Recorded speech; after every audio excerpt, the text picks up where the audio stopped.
20th Sunday, August 18th, 2024.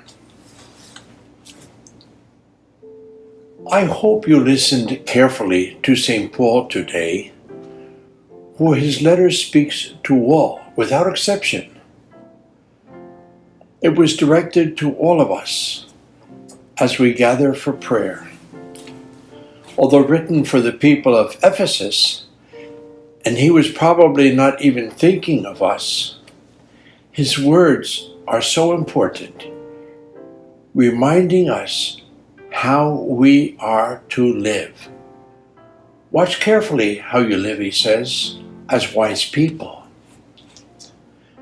We are so careful about so many things: health, diet, work, security with locks and alarms.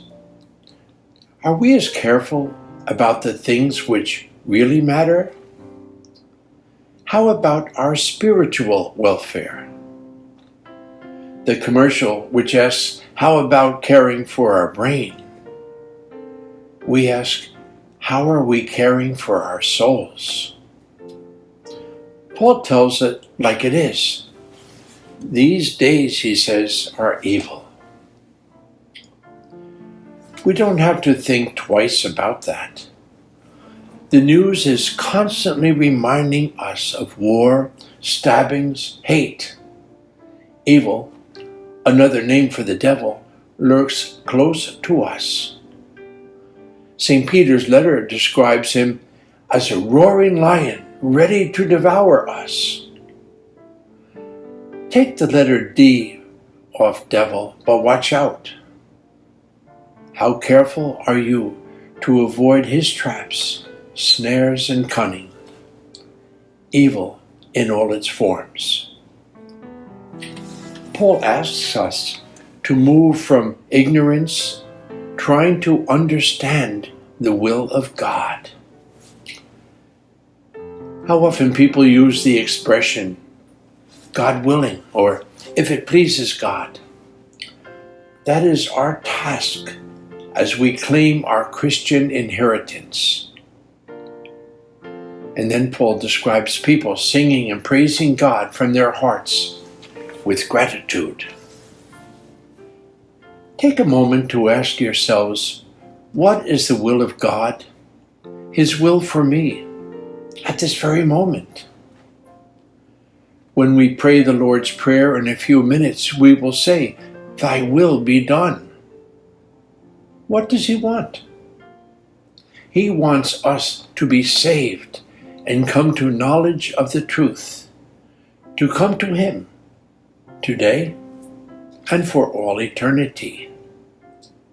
He can't wait, so he comes to us in the Eucharist, Holy Communion, today. We are to be filled with the Spirit. Do I ever think that at this moment we are coming together receiving communion? Is Jesus coming to me? Not just my going to receive him. His will is to be one with us through the Eucharist. I wish to be one with him. Once again, we visit the 6th chapter of John's Gospel and find Jesus in his Eucharistic discourse telling us that those who feed on him, we will have life because of him. For this reason, we return to Paul telling us to be careful how we live. We have real life because we feed on him. We ask to be worthy, to be ready to receive so great a guest. These few weeks of reflection on John's Gospel are designed for us to more deeply appreciate the tremendous gift of the Eucharist, to approach it with greater attention, reverence, and devotion. The better we understand and believe in the real presence of the Lord in the Eucharist, in the tabernacle, at Mass, the more meaningful will be our lives. Remember, the Eucharist is a person, Jesus Christ. May we be careful as we live our lives. Remember, no one comes to the Father except through me. Watch carefully how you live.